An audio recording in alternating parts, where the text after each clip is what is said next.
Most people assume biomass energy is a modern idea. It isn't. Long before solar panels and lithium batteries became household names, people were already using organic materials to generate heat and harness stored energy. Yet despite centuries of experience with biomass, many homeowners still dismiss it as outdated, inefficient, or incapable of supporting modern energy demands. That assumption has caused many people to overlook one of the oldest and most widely available energy sources on Earth. For years, conversations about home energy have revolved around the same familiar options: grid electricity, natural gas, solar panels, backup generators. And while each solution has its place, they also come with limitations. Rising utility costs create financial pressure. Power outages expose vulnerabilities. Gas generators require constant fuel supplies. Solar installations often involve significant upfront investments and depend heavily on weather conditions.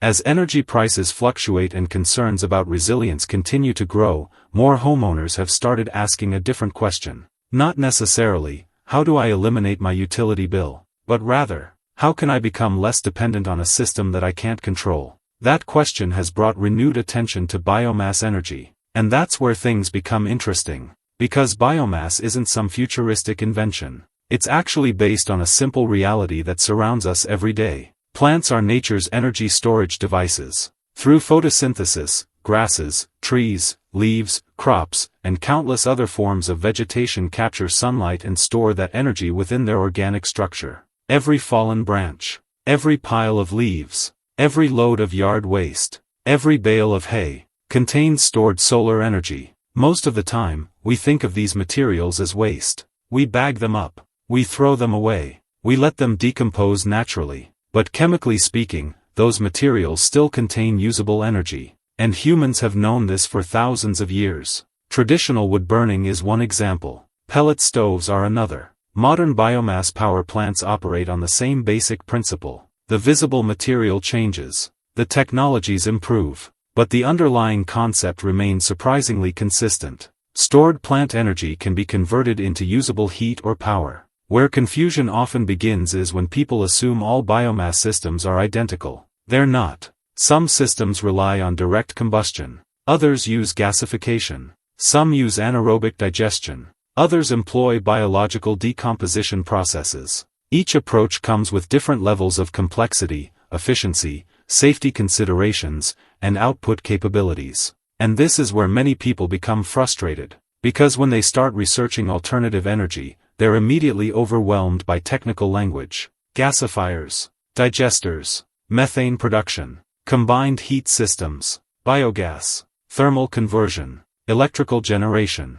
The information becomes so complicated that many simply give up and return to the familiar monthly cycle of paying utility bills. But complexity isn't always the real problem. The real issue isn't that biomass energy is difficult to understand. It's that most people have never been exposed to the basic principles behind how stored plant energy works. Without understanding those principles, every alternative system feels mysterious. Almost like trying to understand an airplane without first understanding lift. Once the foundation becomes clear, many concepts suddenly become easier to evaluate. Think about it like a savings account. Plants spend their entire lives making deposits using sunlight. Biomass systems are simply different methods of making withdrawals. Some methods are fast. Some are slow. Some prioritize heat. Others prioritize gas production or electricity generation. But all are attempting to access energy that has already been captured and stored by nature. That perspective changes how we think about renewable energy.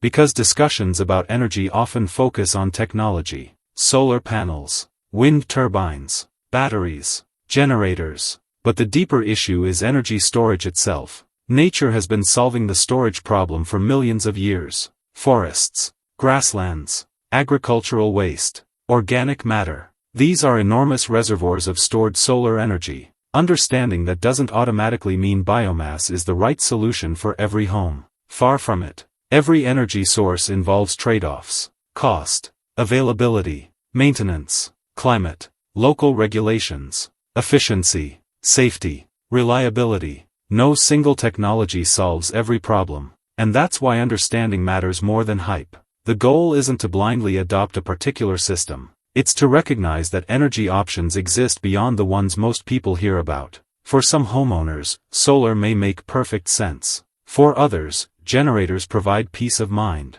Some may combine multiple approaches. Others simply want a backup option for emergencies. The important shift happens when people stop viewing energy as something that only comes from distant power plants. Because energy surrounds us in many forms. And biomass represents one of humanity's oldest examples of that reality. Perhaps that's why interest in energy independence has grown so much in recent years. People aren't necessarily searching for perfection. They're searching for resilience. They're searching for flexibility. And they're searching for a better understanding of how the systems that power modern life actually work. Because once you understand the structure behind energy, you begin asking better questions. Not, what's the miracle solution? But, what are the strengths and limitations of each option? What risks am I trying to reduce? What level of independence matters most to me? And perhaps most importantly, what have I overlooked simply because nobody ever explained it clearly? If you'd like to explore this subject further, there's a structured breakdown and practical guide linked in the description that examines different approaches to biomass and alternative energy systems in greater detail.